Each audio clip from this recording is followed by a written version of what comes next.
Assalamualaikum warahmatullahi wabarakatuh. InsyaAllah kita buka majlis kita dengan umul kita Al-Fatihah.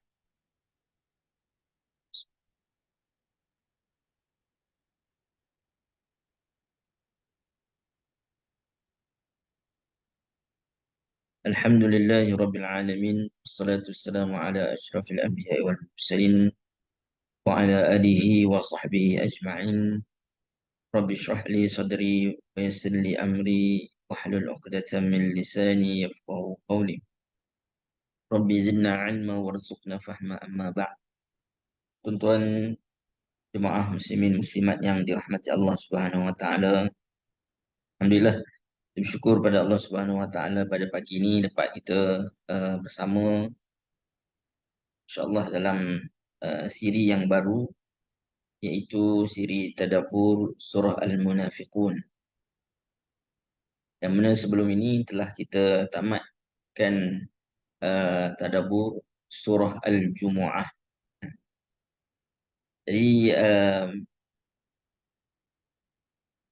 surah Al-Munafiqun adalah satu surah secara umumnya, gambaran umum. Ini surah yang membicarakan tentang satu golongan yang menjadi musuh kepada Nabi SAW, yang mana ia muncul ketika mana Nabi SAW berhijrah ke Madinah, iaitulah golongan Al-Munafiqun. Saya pun baru perasan, maknanya semalam Al-Fadil Ustaz Yusuf ada uh, membentangkan tajuk mula pada minggu ni lah kan. Mula pada minggu ni membentangkan tajuk nifak ataupun munafik di dalam Al-Quran. Jadi mungkin pembentangan Ustaz Yusuf lebih mencakupi dari sudut keseluruhan sifat-sifat, sikap-sikap, perbuatan orang munafik dalam Al-Quran secara menyeluruh. Dan mungkin apa yang kita bincangkan insya-Allah dalam beberapa siri ini sebagai kata apa, pelengkap kepada memahami sifat-sifat ataupun sikap orang munafik, yang mana Allah khususkan satu surah yang membicarakan tentang perbuatan dan membicarakan tentang sikap mereka. Apa yang menariknya, surah ini berada selepas surah Al-Jumu'ah. Saya bila memikirkan tentang surah yang hendak kita pelajari selepas surah Al-Jumu'ah, jadi fikir-fikir maknanya kita teruskan sahaja dengan surah Al-Munafiqun. Antara sebabnya adalah kerana Nabi SAW ada menyebutkan dalam satu hadis. Jadi hadis ni saya terlupa nak masukkan dalam slide ni. Jadi saya mohon maaf. Tapi hadis ini yang mana Nabi SAW disebutkan oleh para sahabat, kana Nabi SAW yaqra'u fil jumu'ah suratul jumu'ah yuharridu bihal mu'minin wa suratul munafiqin yuqarri'u bihal munafiqin. Jadi sebagaimana yang telah kita sebutkan sebelum ini dalam surah Al-Jumu'ah. Surah Al-Jumu'ah yang memaparkan keadaan situasi kepentingan solat Jumaat, mengatasi kepentingan dan keinginan dalam perniagaan, dalam urusan keduniaan. Bukan bermakna urusan keduniaan itu tidak boleh ataupun dilarang, tetapi maknanya perlu mendahulukan urusan solat Jumaat khususnya. Dan kita sebutkan dari sudut asbabun nuzulnya adalah berkaitan dengan sebahagian sahabat yang meninggalkan Nabi SAW ketika mana Nabi baginda sedang berkhutbah. Jadi Nabi SAW membaca pada solat Jumaat surah Al-Jumu'ah dan juga surah Al-Munafiqun, kerana pada waktu itu adalah waktu perkumpulan para sahabat dan umat Islam. Mana hari Jumaat ada hari perkumpulan seminggu sekali. Maka Allah Subhanahu Wa Taala ketika mana menurunkan surah Al-Munafiqun, dan Nabi SAW ketika mana membacanya ingin menyampaikan mesej-mesej yang ada dalam surah Al-Jumu'ah dan juga yang ada dalam surah Al-Munafiqun, agar dapat umat Islam berhati-hati yang pertama dengan musuh uh, mereka, iaitulah daripada kalangan orang Yahudi yang disebutkan dalam surah Al-Jumu'ah, dan daripada kalangan orang munafik daripada surah Al-Munafiqun. Dalam masa yang sama, bukanlah bermakna semata-mata berhati-hati dengan orang munafik ini dengan maksud memusuhi mereka, tetapi juga berhati-hati dengan sikap mereka yang mungkin boleh terkena kepada orang beriman. Jadi nak sebutkan bermakna Nabi SAW baca ni bukan semata-mata nak beritahu kena hati-hati dengan kelompok munafik. Kerana pada waktu tu tidak jelas pun dari sudut siapakah orang munafik, kecuali beberapa orang ataupun kelompok semacam Abdullah bin Ubay dan sebagainya. Cumanya ada daripada kalangan sahabat Nabi SAW yang mana Nabi SAW melantik untuk maknanya menyimpan rahsia Nabi SAW, yang mana Nabi mengetahui nama-nama ataupun orang munafik. Cuma dalam Al-Quran, dalam hadis, Nabi SAW hanya menyebutkan sifat-sifatnya agar orang beriman menjauhi sifat-sifat tersebut agar tak terkena, kita kata, virus nifak ini kepada orang beriman. Maka ketika mana perkumpulan itu berlaku pada hari Jumaat, bila Nabi SAW membacakan surah Al-Jumu'ah, jadi peringatan kepada orang beriman untuk mengambil berat tentang solat Jumaat dan juga mengambil berat tentang keimanan yang benar kepada Nabi SAW. Maka sebab itu Nabi membacakan kedua-dua surah ini. Dan sebab itu juga saya ingin meneruskan maknanya perbahasan kita kepada surah Al-Munafiqun, dan kerana ibarat komplimen, ini melengkapkan perbincangan kita surah Al-Jumu'ah berdasarkan hadis ini. Jadi kalau kita dengar imam membaca pada hari Jumaat, yakni kita dengar itu dengan kita memahami bahawa ayat-ayatnya itu membicarakan tentang kisah orang munafik ataupun sikap mereka agar kita menjauhi sikap-sikap tersebut. Apa yang menariknya di antara dua surah ini, surah Al-Jumu'ah sebagaimana telah kita bahaskan, ia membicarakan antaranya perkara berkaitan dengan masa hadapan. Salah satu surah Al-Jumu'ah, salah satu daripada surah Al-Musabbihat. Surah Musabbihat. Tidak surah Al-Munafiqun, tidak. Tapi surah Al-Jumu'ah adalah sebahagian daripada surah Al-Musabbihat. Ini surah Musabbihat ni sebagaimana yang telah kita bahaskan. Dari satu sudut kita melihat surah-surah ini adalah merupakan gabungan daripada surah ini, tujuh surah Al-Musabbihat ini adalah sebagai satu perancangan kepada umat Islam, persediaan dari segenap aspek, dari sudut aspek material, dari sudut aspek rohaninya, dari sudut aspek kesatuannya, dari sudut aspek ketakwaannya.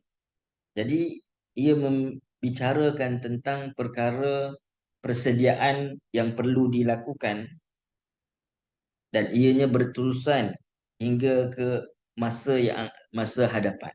Maknanya perancangan masa hadapan itu perlu dipersiapkan dengan apa yang terkandung di dalam surah Musabbihat.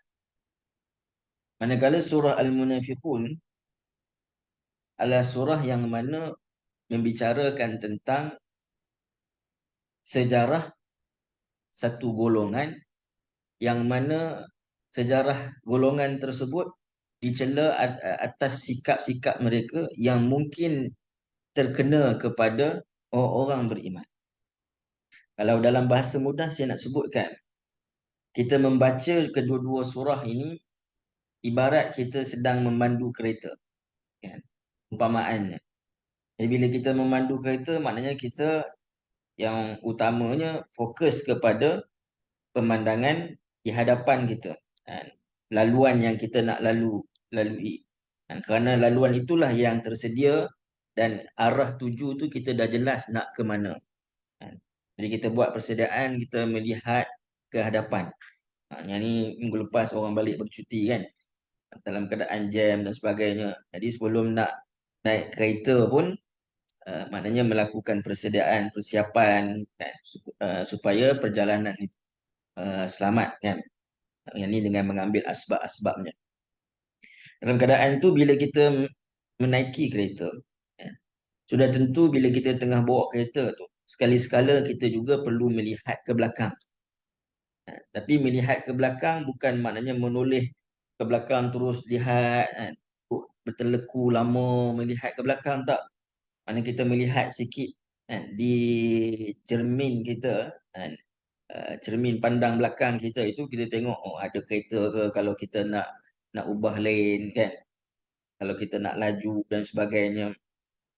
Di dua surah ini diibaratkan maknanya surah Al-Jumu'ah kita baca kerana kita akan menghadapi, kita akan melalui saban minggu, bahkan esok pun insya-Allah maknanya kita akan melalui hari Jumaat. Ini kita menyediakan diri kita dengan merasai kepentingan Jumaat tersebut.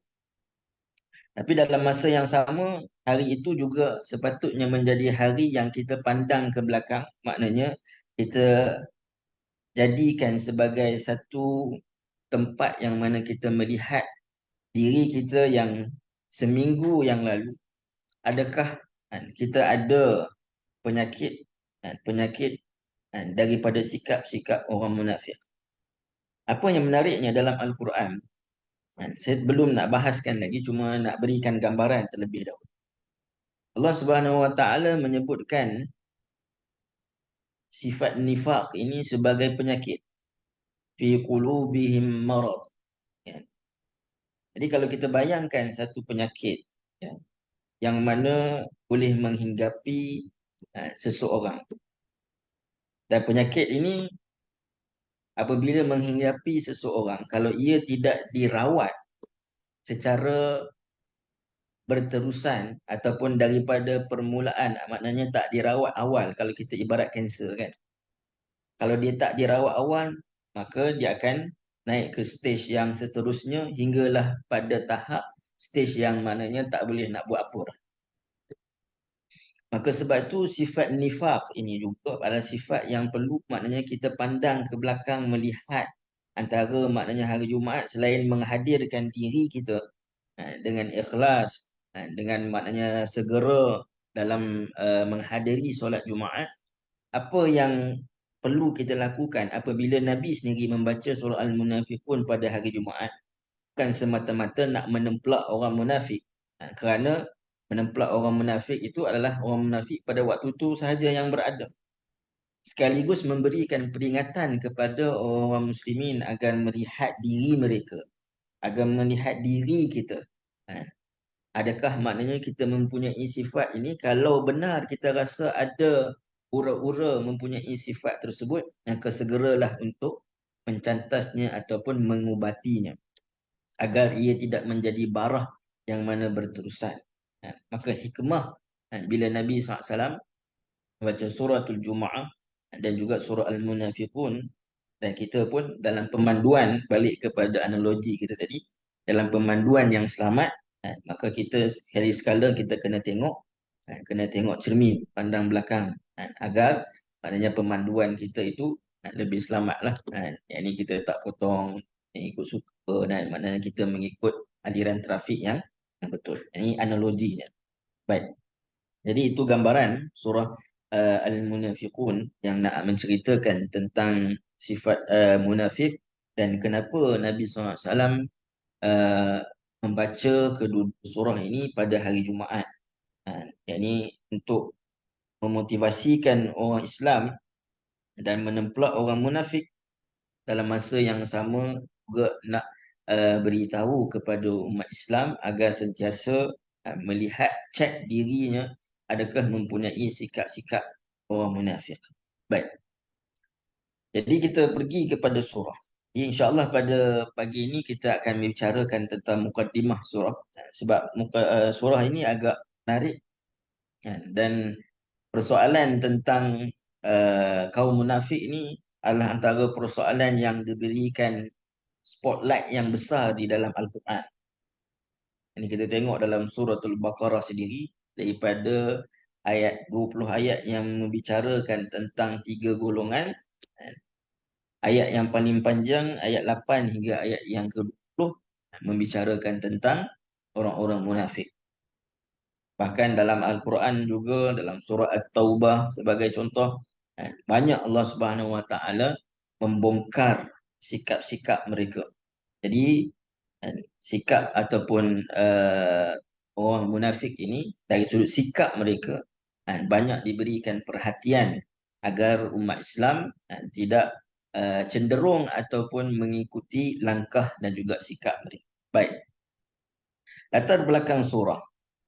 Surah ini diturunkan pada fasa Madaniyah. Saya letakkan dalam kurungan itu fasa ofensif. Jadi saya memetik daripada kitab yang ditulis oleh sahabat saya dan juga saya, Ustaz Fadil Ustaz Syari dan juga Ustaz Fakhrul. Iaitu kitab Sirajul Munira. Kitab Sirajul Munira. Ini kitab yang saya rasa sangat bagus dalam membicarakan sirah di sebalik surah. Jadi mereka telah maknanya meletakkan surah Al-Munafiqun ini, fasa yang disebutkan itu adalah fasa yang ke-6, yakni fasa terakhir dakwah Nabi SAW di Madinah, iaitu fasa ofensif, yakni fasa Islam bergerak, bukan sekadar bertahan di Madinah, tapi bergerak ke arah maknanya menyebarluaskan dakwah. Di fasa yang ke-6 kira-kira bermula tahun yang ke-6 hingga tahun yang ke-10 Hijrah. Hinggalah kewafatan Nabi sallallahu alaihi wasallam. Jadi itu fasa latar belakang penurunan surah ini. Surah ini adalah surah yang ke-104 kalau ikut daripada susunan penurunannya. Maknanya antara surah-surah yang akhir turun tetapi tidak paling akhir, kerana paling akhir yang membicarakan tentang orang munafik ni adalah surah At-Taubah. Surah At-Taubah ni tahun ke-9 Hijrah. Bahkan dari sudut nombor penurunan surah At-Taubah ini adalah 113 ataupun 112. Maknanya yang akhir. Maka dalam surah itu lagi banyak Allah Subhanahu Wa Taala bongkarkan. Tetapi apa yang menariknya, dalam surah At-Taubah sebagai contoh, bila Allah Subhanahu Wa Taala membongkarkan sifat orang munafik ini, bukan sekadar macam saya sebutkan tadi, bukan sekadar menempelak sikap mereka, tapi memberikan peringatan kepada orang beriman agar melakukan taubat. Sebab itu dalam surah At-Taubah, hikmah antaranya panjang dalam surah At-Taubah kerana Al-Quran bukan sekadar diturunkan untuk menghukum. Kamu ini buat perkara yang betul, kamu ini buat perkara yang salah. Itu satu benda, Al-Quranil Hakim. Memang kita tak nafikan. Tetapi dari sudut yang lain, Al-Quran juga hidayah. Yakni nak memberikan panduan, nak mengajak agar umat Islam ini meninggalkan perkara-perkara yang buruk jika mendapati perkara tersebut ada dalam diri. Baik.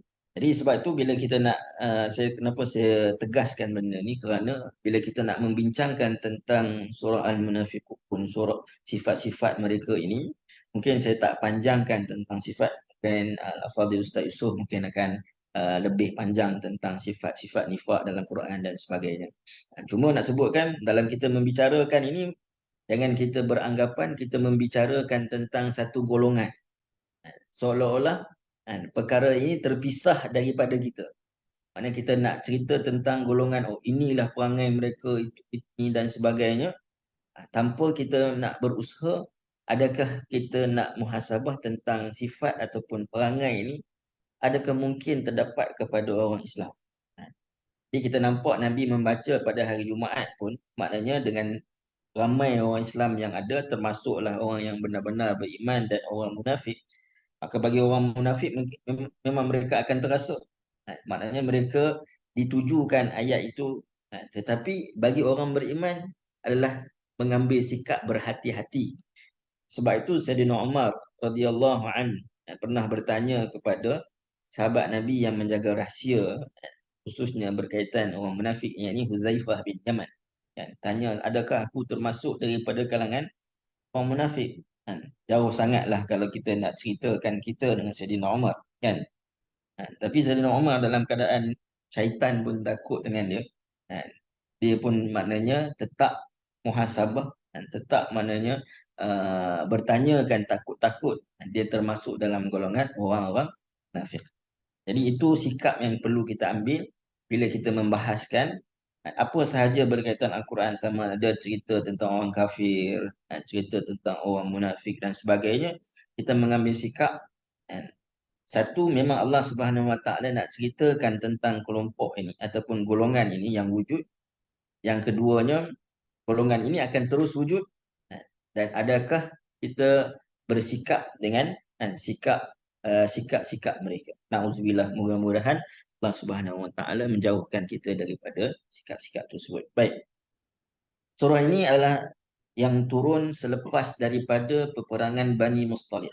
Jadi saya akan panjangkan sikit pada perbincangan sirah ini supaya kita nampak latar belakang surah tersebut, bagaimana ia satu susunan ataupun satu penurunan yang indah, agar umat Islam berjaga-jaga dengan kelompok ini dan berjaga-jaga agar tidak bersifat dengan sifat tersebut. Baik. Ia turun selepas surah An-Nur dan juga surah Al-Hajj. Mana surah Al-Hajj adalah surah 103, surah An-Nur adalah surah yang ke-102. Ada sebab kenapa saya sebutkan surah An-Nur dan surah Al-Hajj. Kerana ia sangat berkaitan. Dalam surah An-Nur nanti kita akan sebutkan ada yang membicarakan tentang perbuatan orang munafik ni ke atas Rasulullah SAW. Dan kemudian tiba-tiba turunnya surah Al-Hajj yang tak menyebutkan tentang orang munafik. Kemudian barulah turunnya surah Al-Munafiqun.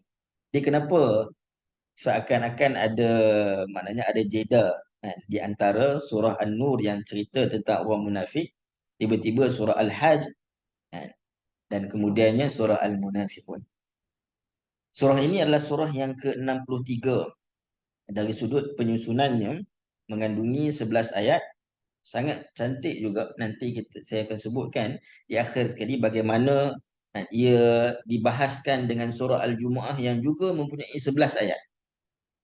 Ini sangat macam kita kata macam adik-beradik kembar, surah Al-Jumu'ah dan juga surah Al-Munafiqun ini.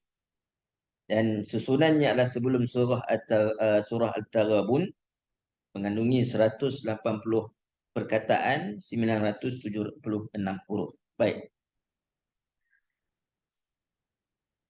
Kita nak sebut sedikit berkaitan dengan sejarah orang munafik.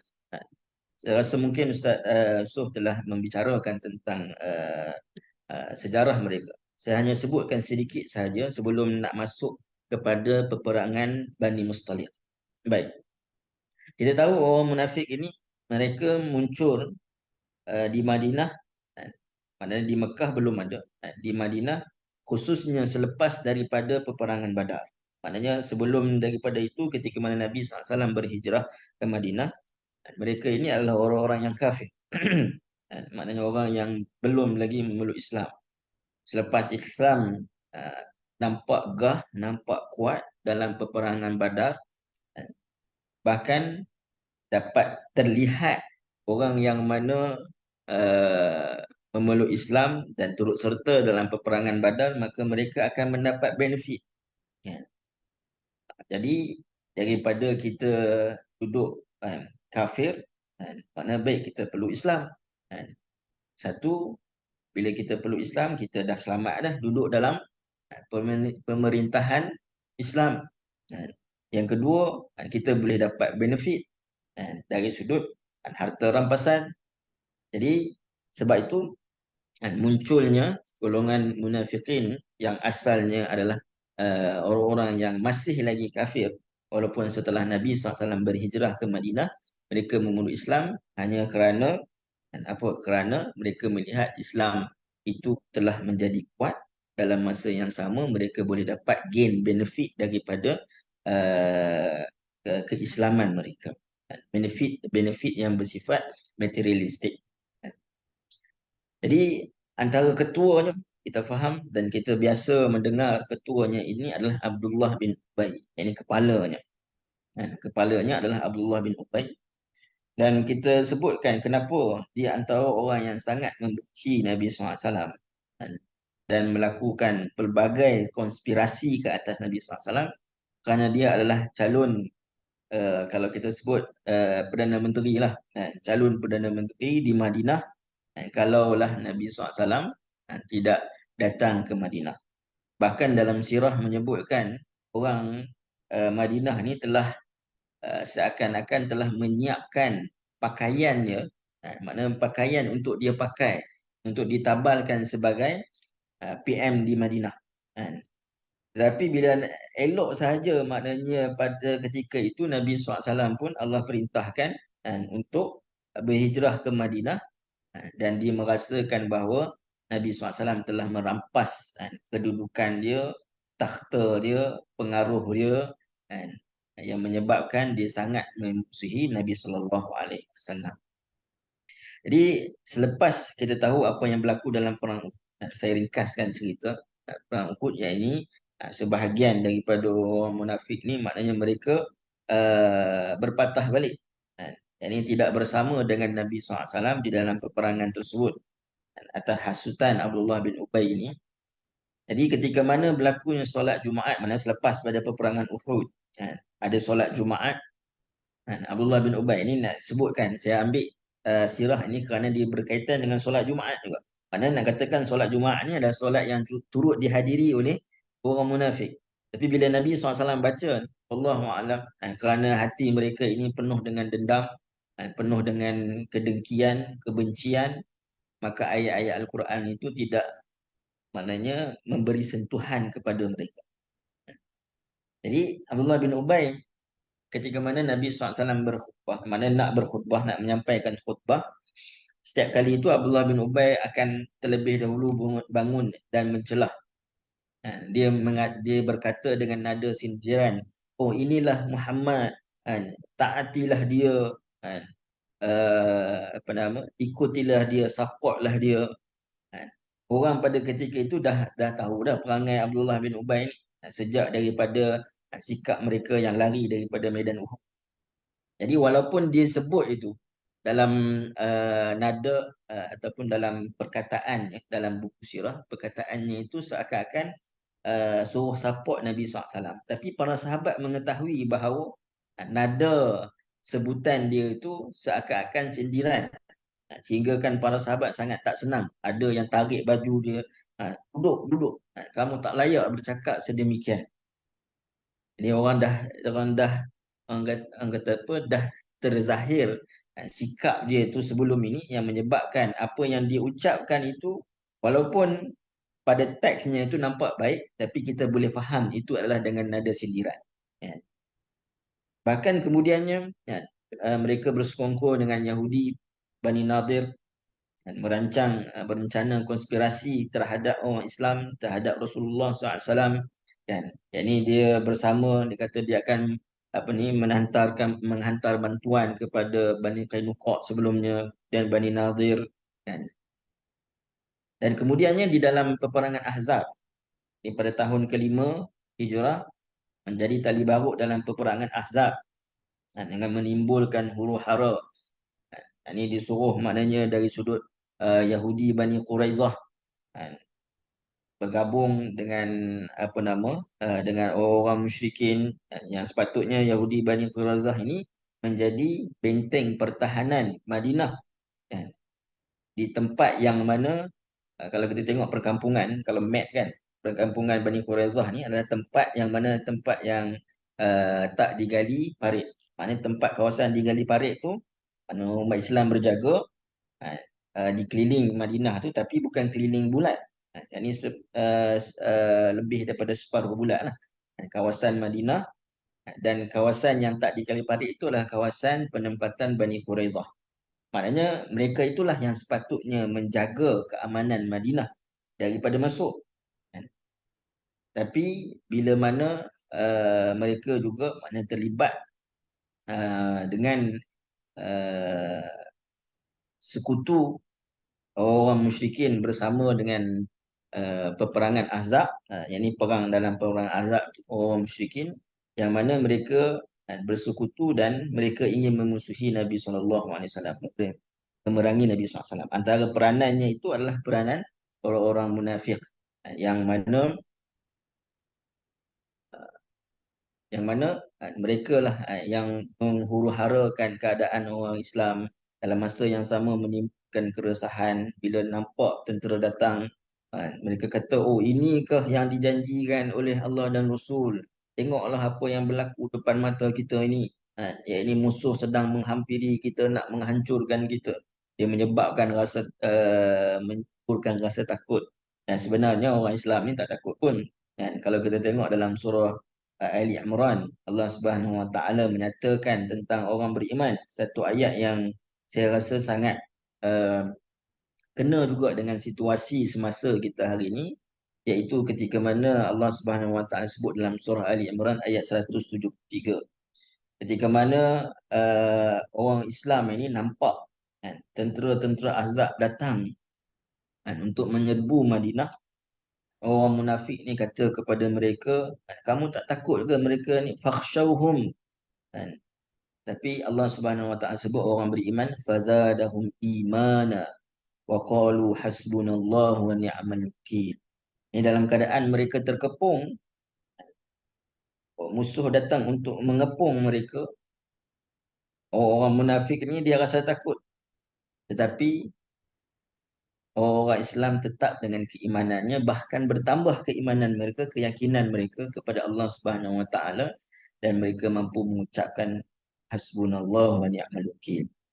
Saya rasa inilah mungkin salah satu ayat yang menjadi kekuatan pada sahabat-sahabat kita, saudara-saudara kita di Gaza. Situasinya sama, dikepung kan, tak boleh keluar kan, ataupun disekat dari sudut pelbagai sudut kan. Tapi dalam keadaan itu kita melihat mereka ini sentiasa mengatakan hasbunallah wa ni'mal wakil, alhamdulillah, maknanya menunjukkan keimanan, keyakinan mereka kepada Allah Subhanahu Wa Taala itu semakin tinggi, insya-Allah. Jadi mudah-mudahan Allah Subhanahu Wa Taala memberikan nusrah bantuannya segera mungkin kepada sahabat-sahabat. Baik, balik kepada kisah.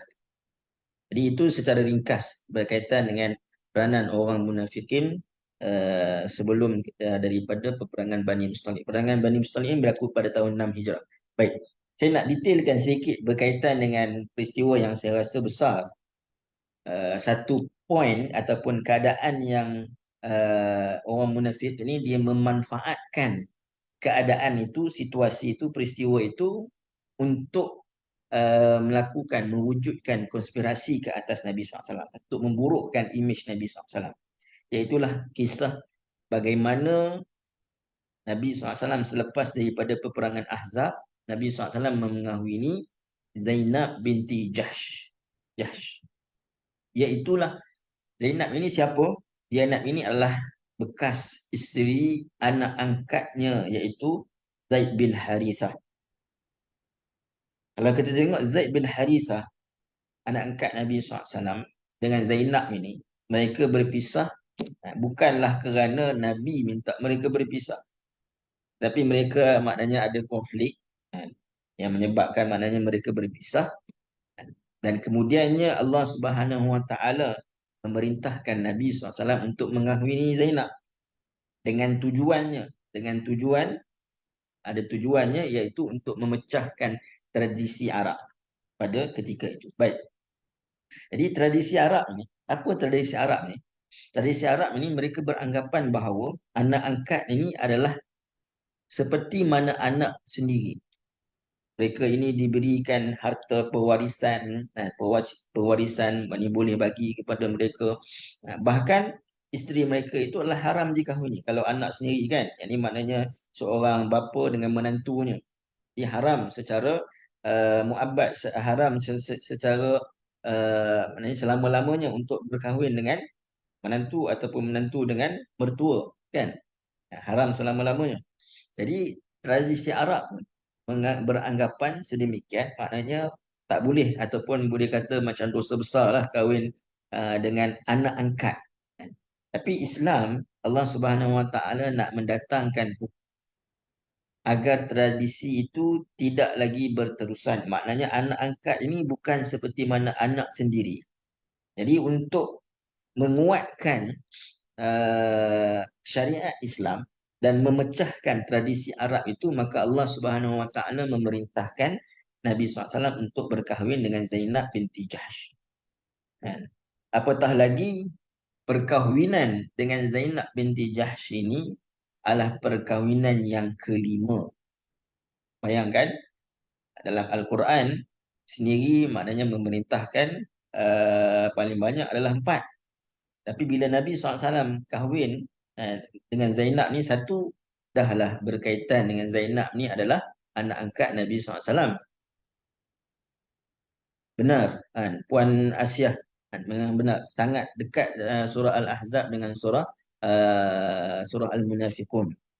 Ini dahlah apa nama, isteri Nabi SAW, isteri anak angkat Nabi SAW.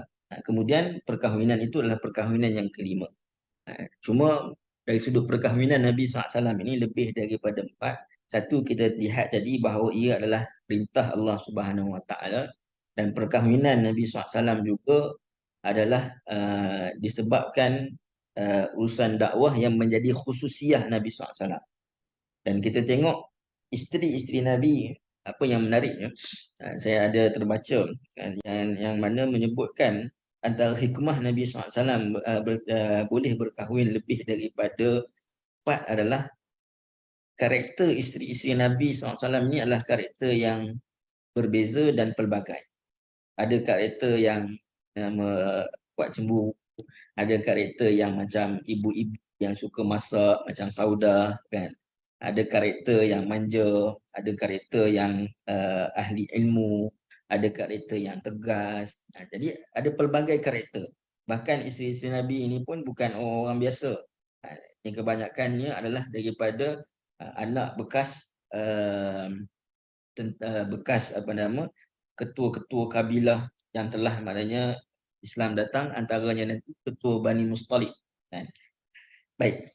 Jadi Zainab ini adalah isteri kepada anak angkat Nabi SAW. Maka Nabi SAW berkahwin, ibarat dosa besar tadi, mandaran munafikin, bahkan mereka create cerita yang kita tak sanggup nak baca, iaitu cerita yang bahawa Rasulullah ini ibarat macam terpesona dengan Zainab hingga mengarahkan, kan, bukan sekadar mengarahkan tapi memaksa Zaid untuk ceraikannya. Betul, cerita ini disebutkan dalam surah Al-Ahzab. Bahkan kita tengok surah Al-Ahzab ayat pertama lagi Allah dah sebutkan tentang orang munafik kan. Baik. Baru kita masuk kepada peperangan Bani Mustalik. Jadi saya sebutkan sirah ini supaya kita dapat terjun kepada latar belakang di mana surah ini diturunkan. Baik. Secara ringkasnya, peperangan Bani Mustalik berlaku pada bulan Sya'ban tahun ke-6 Hijrah. Ini ketika mana Bani Mustalik ni bukan salah satu daripada Bani Yahudi.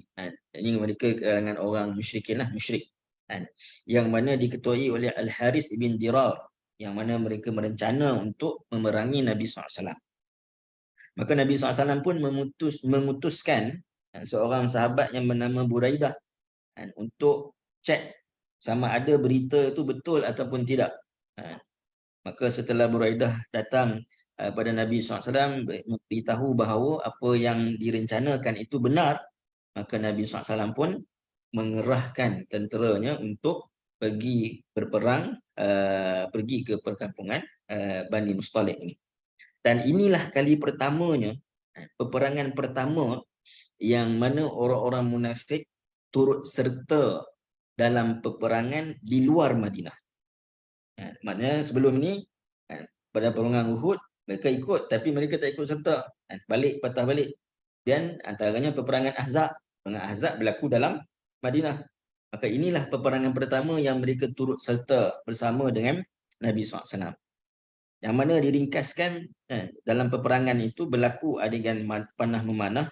Ada yang kata tak berlaku serangan, ada yang kata berlaku serangan.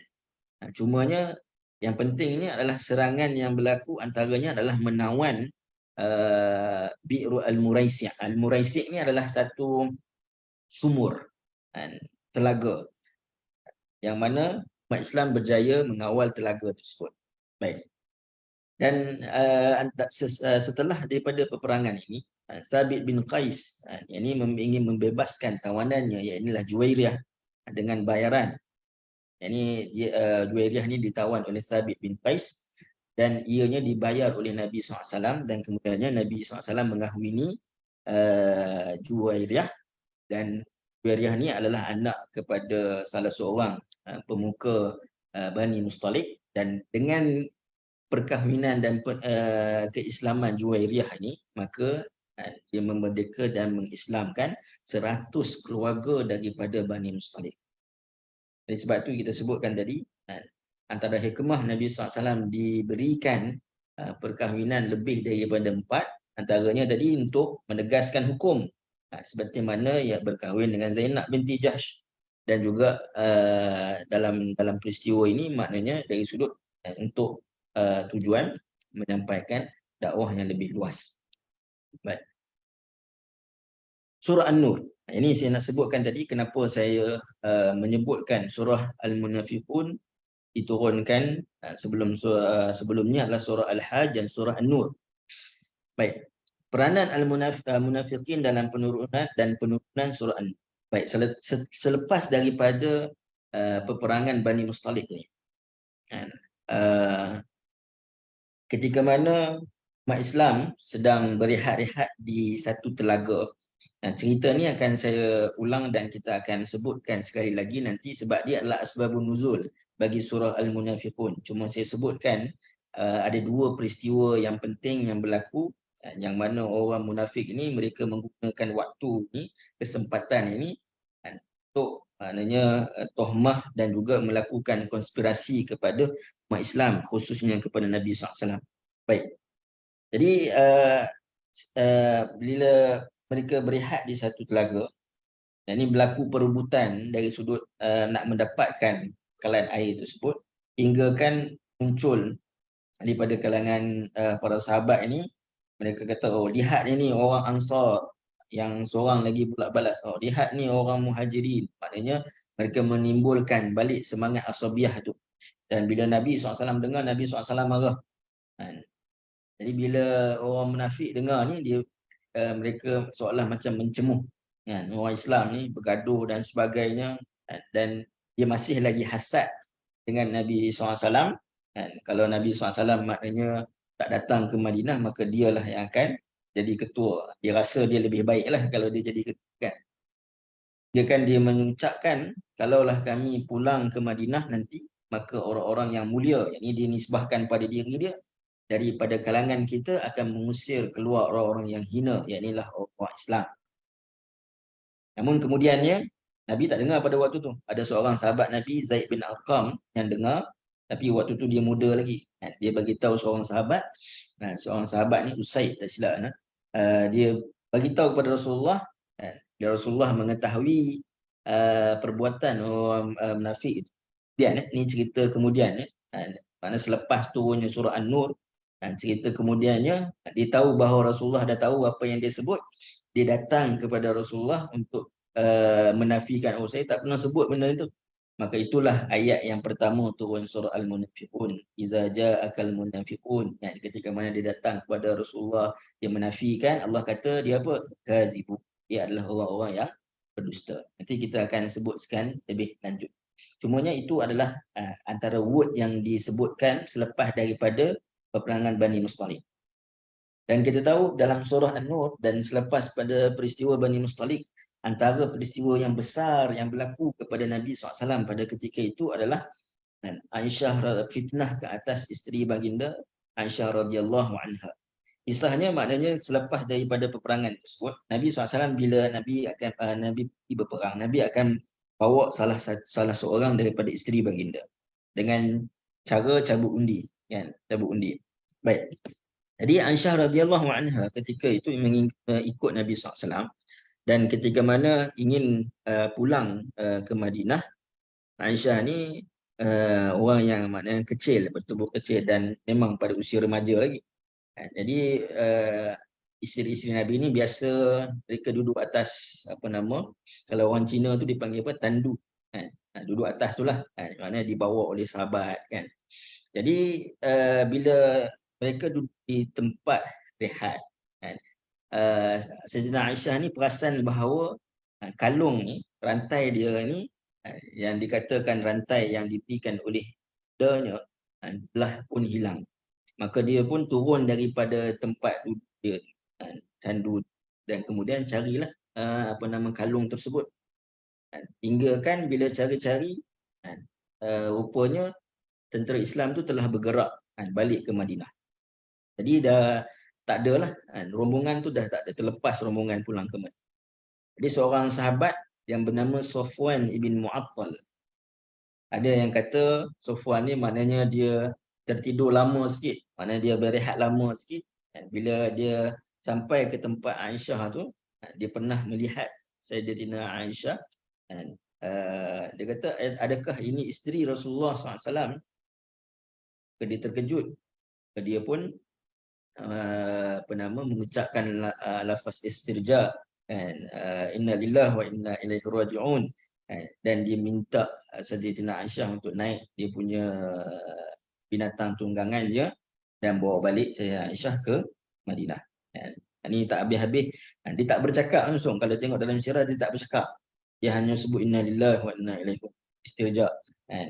Dia maknanya jaga adab mereka dengan kan.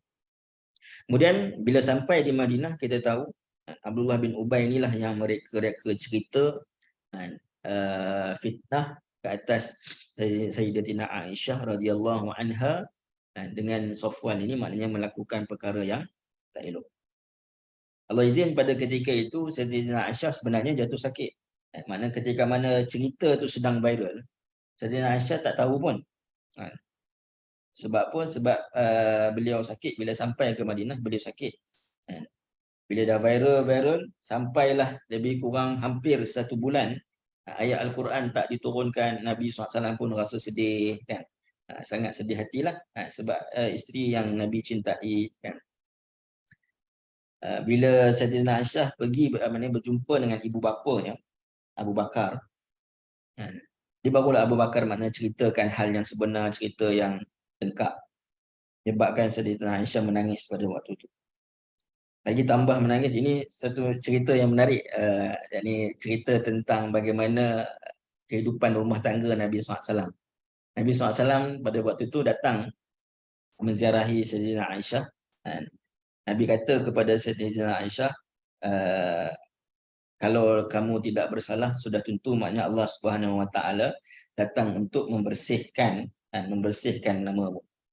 Kalau kamu daripada kalangan orang yang bersalah, maka mohonlah taubat kepada Allah Subhanahu Wa Taala.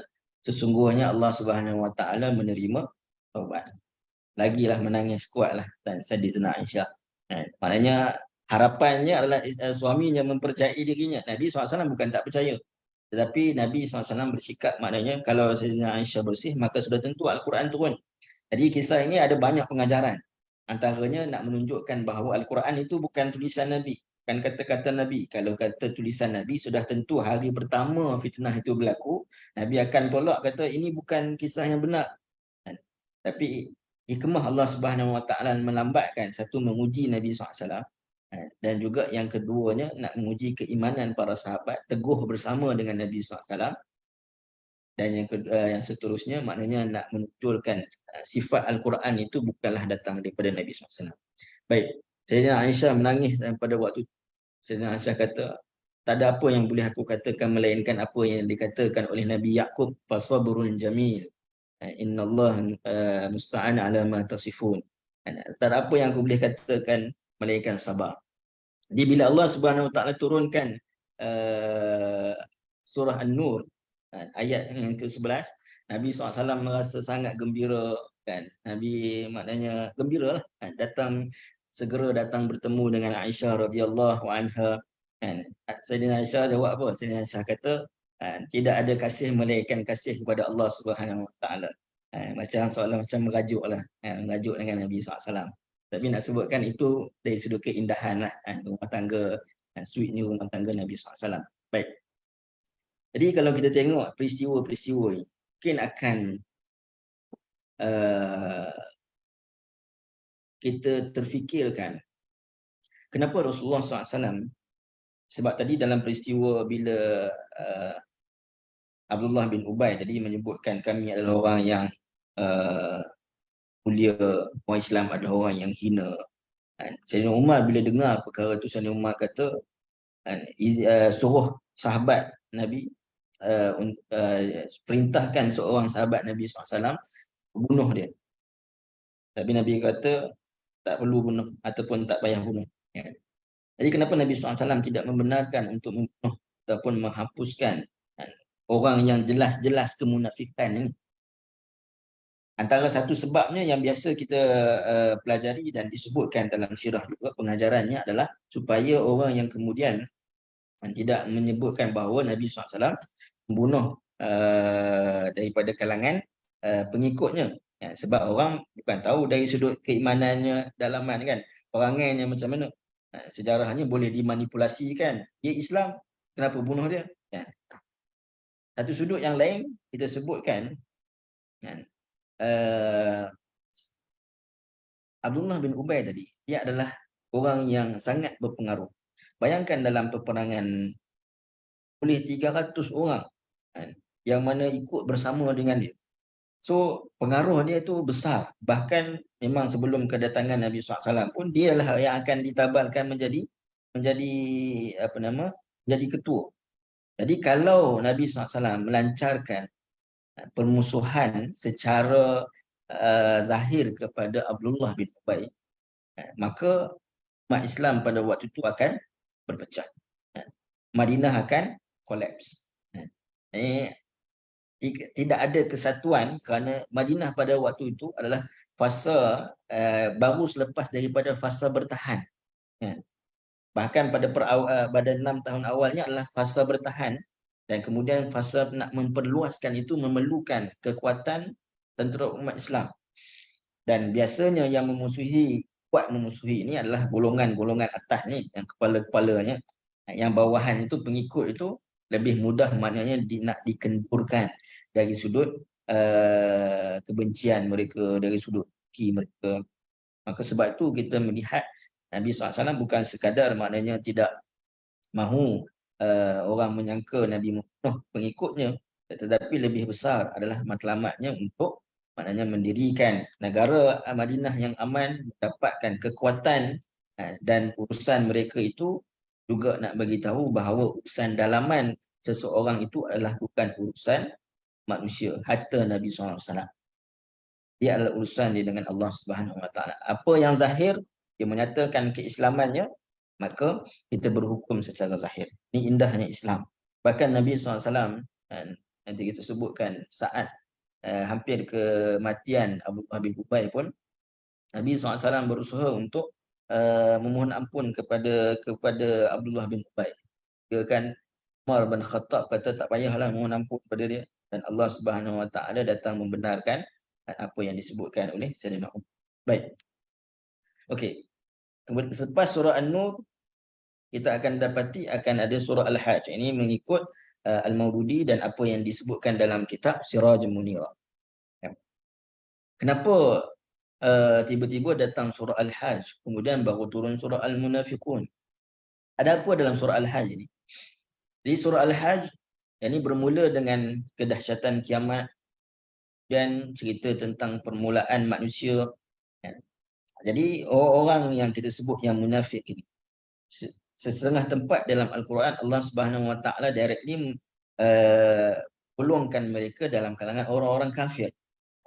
Dan antara ciri-ciri orang kafir ini, apabila mereka melakukan pemusuhan, mengingkari apa yang dibawa oleh Rasul, antara sebabnya adalah kerana mengingkari akan adanya hari kiamat, akan adanya hari kebangkitan.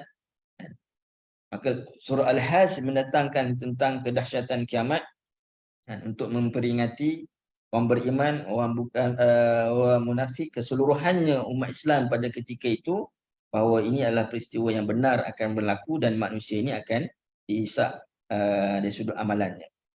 Permulaan insan, yang ini menunjukkan semua itu adalah manusia yang sama, daripada stage-stage yang sama. Allah Subhanahu Wa Taala memuliakan itu kerana takwa. Allah Subhanahu Wa Taala memuliakan kerana keimanan. Dan menariknya surah Al-Hajj juga adalah surah yang turut disebutkan di dalamnya akan keizinan berperang. Antara perkara yang tidak disukai, yang tidak yang dibenci oleh orang munafik itu adalah pun berperang. Dan dalam surah ini juga ada disebutkan tentang jenis-jenis hati. Ada hati yang sakit, ada hati yang keras, ada hati yang tenang. Maksudnya Allah Subhanahu Wa Taala dalam surah ini seolah-olah nak merawat dari sudut penyakit-penyakit hati dan juga penyakit-penyakit takutkan kepada ataupun tak mahu untuk melaksanakan perintah Allah Subhanahu Wa Taala. Antaranya adalah perang. Dan kita sebut dalam surah As-Saff, ni 3 beradik ni, surah As-Saff, Al-Jumu'ah dan juga Al-Munafiqun. Allah Subhanahu Wa Taala telah menyebutkan tentang peringatan kepada orang beriman juga ketika mana mereka mengatakan kami nak buat sesuatu yang paling Allah dan juga Rasul suka. Tapi Allah Subhanahu Wa Taala sebut antara apa yang Allah Subhanahu Wa Taala dan Rasul suka itu adalah jihad. Yang menyebabkan sebahagian mereka rasa macam tak selesa, sukar nak melaksanakan, maka Allah Subhanahu Wa Taala berikan peringatan antaranya dalam surah Al-Hajj. Baik, kalau kita tengok ibadah haji itu sendiri adalah ibadah yang menggabungkan di antara ibadah harta dan juga anggota. Dan ibadah anggota dalam Al-Quran biasanya diwakili oleh solat. Bagaimana Allah Subhanahu Wa Taala sebutkan orang munafik ini solat? Antaranya ialah qamu kusala, solat dalam keadaan malas. Bagaimana pula mereka dengan infak?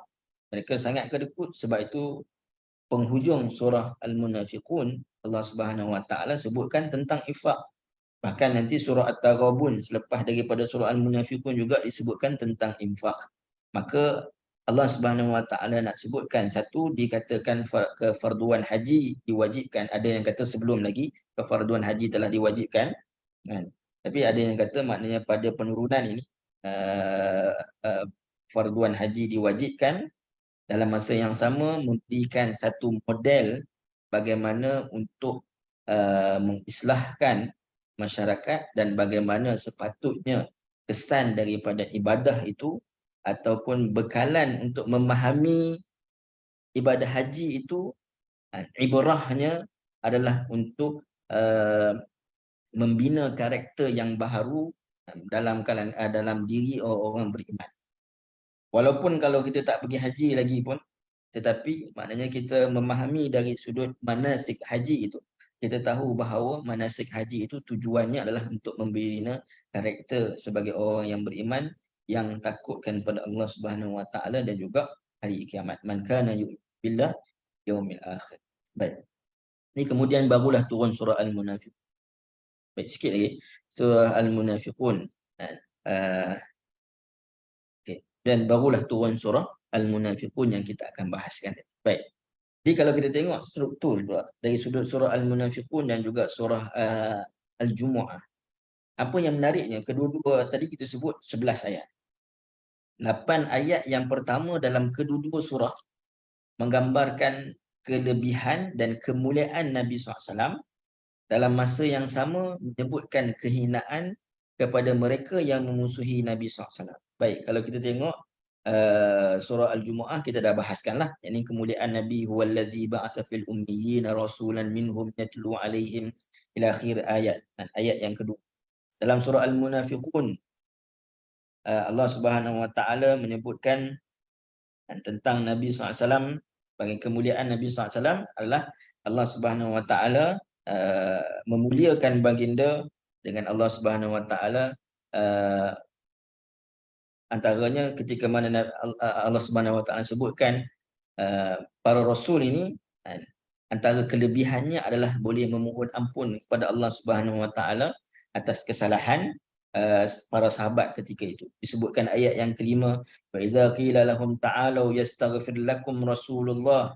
Dia dikatakan kepada mereka, marilah datang, maknanya mohon kepada Rasulullah untuk memohon ampun kepada kalian, kepada Allah Subhanahu Wa Taala. Mereka kata, lawaw ru'usahum wa ra'aitahum yasudduna wa hum mustakbirun. Mereka tak mau. Nabi SAW mempunyai kelebihan. Kalau Allah SWT mohon, kalau Nabi SAW mohon ampun pada Allah SWT dan Nabi SAW mendoakan hidayah, kita yakin bahawa Allah SWT akan berikan hidayah.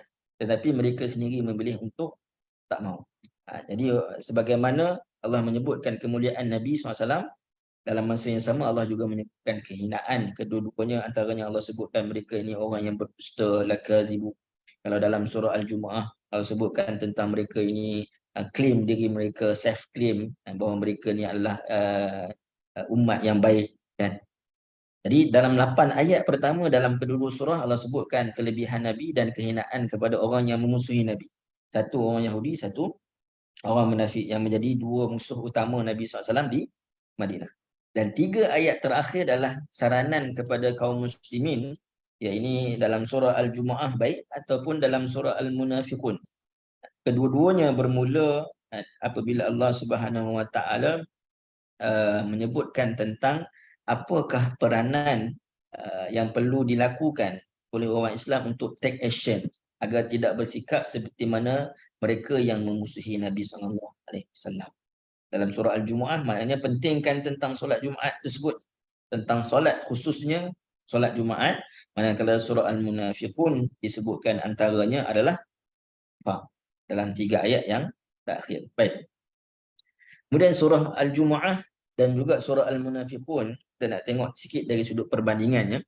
Ini surah Al-Mu'minun, surah Al-Jumu'ah, surah Al-Jumu'ah, ini surah yang menyatakan tentang kesatuan umat Islam berbanding surah munafik yang berbanding orang-orang munafik yang sering memecah belahkan kesatuan umat Islam. Antaranya mereka mewujudkan kemudiannya Masjid Dirar dan sebagainya. Surah Al-Jumu'ah memuatkan penjelasan tentang orang-orang yang mendustakan utusan Nabi SAW dengan hati dan juga lisan.